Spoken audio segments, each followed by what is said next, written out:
एक बार की बात है, बादशाह अकबर आगरा के किले में न्याय सभा लगाए बैठे थे। रोज की तरह आम लोग अपनी फरियाद लेकर दरबार में आ रहे थे। तभी एक गरीब किसान, जिसका नाम हरिदास था, फटी पुरानी धोती पहने, हाथ में एक थैला लिए दरबार में आया।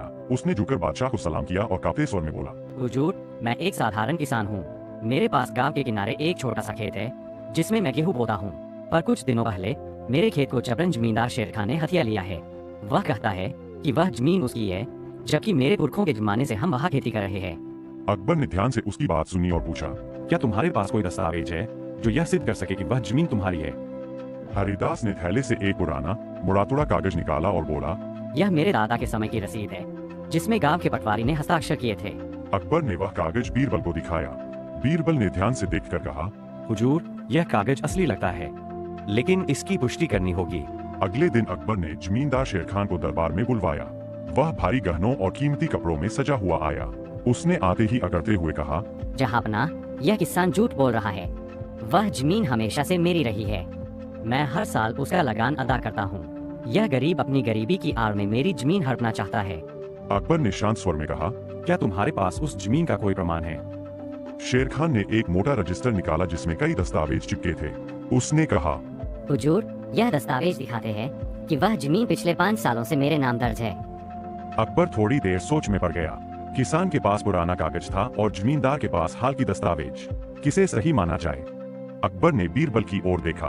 बीरबल ने हाथ जोड़कर कहा, जहांपना, मुझे एक दिन का समय दें। मैं इस पूरे मामले की सच्चाई पता लगा कर लाऊंगा। अकबर ने हामी भर दी। अगले दिन बीरबल भेष बदलकर गांव गया। उसने हरिदास के खेत का निरीक्षण किया, पास के लोगों से बात की और पुरानी जमीन की मेढ़ों को देखा। वह पटवारी के घर भी गया और पुराने अभिलेख खंगाले। अंत में उसने एक दिलचस्प योजना बनाई। 2 दिन बाद बीरबल दरबार में लौटा और बोला, जहांपना, इस मामले का फैसला एक परीक्षा के माध्यम से किया जा सकता है। अकबर ने पूछा, कैसी परीक्षा?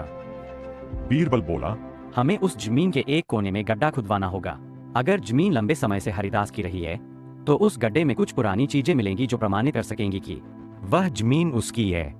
जमींदार ने यदि हाल ही में कब्जा किया है, तो वह सब मिटा नहीं सका होगा। अकबर ने आदेश दिया कि अगले दिन खेत में खुदाई की जाए।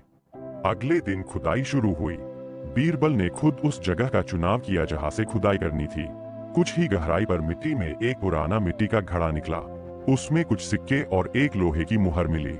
बीरबल ने सबको दिखाते हुए कहा, यह सिक्के अकबर के शासन के शुरुआती वर्षों के हैं और यह मुहर गांव के पुराने पटवारी की है। इसका मतलब यह हुआ कि उस जमीन पर वर्षों से हरिदास का अधिकार था।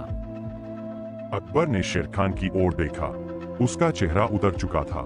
वह बुरी तरह घबरा गया। अकबर ने सख्त स्वर में कहा, शेर खान, तुमने अपनी ताकत और धन के बल पर एक गरीब किसान की जमीन छीनने की कोशिश की। तुम्हारे जैसे जमींदार इस साम्राज्य के नाम पर धब्बा है। उन्होंने आदेश दिया कि एक जमीन तुरंत हरिदास को वापस सौंपी जाए। 2 शेर खान से जुर्माने के रूप में हरिदास को मुआवजा दिलाया जाए। 3 शेर खान की जमींदारी की जांच की जाए और यदि उसने और लोगों से भी जमीन छीनी हो तो कठोर दंड दिया जाए। हरिदास की आंखों में आंसू थे। उसने हाथ जोड़कर कहा, जहांपना, आपने एक गरीब की सुनवाई कर इंसाफ दिया। अब मुझे कोई भय नहीं। अकबर मुस्कुराए और बोले, जब तक यह तख्त है, इस मुल्क में कोई गरीब अन्याय का शिकार नहीं होगा। बीरबल ने भी विनम्रता से कहा, जहाँ सच्चाई होती है, वहाँ न्याय पहुँच ही जाता है।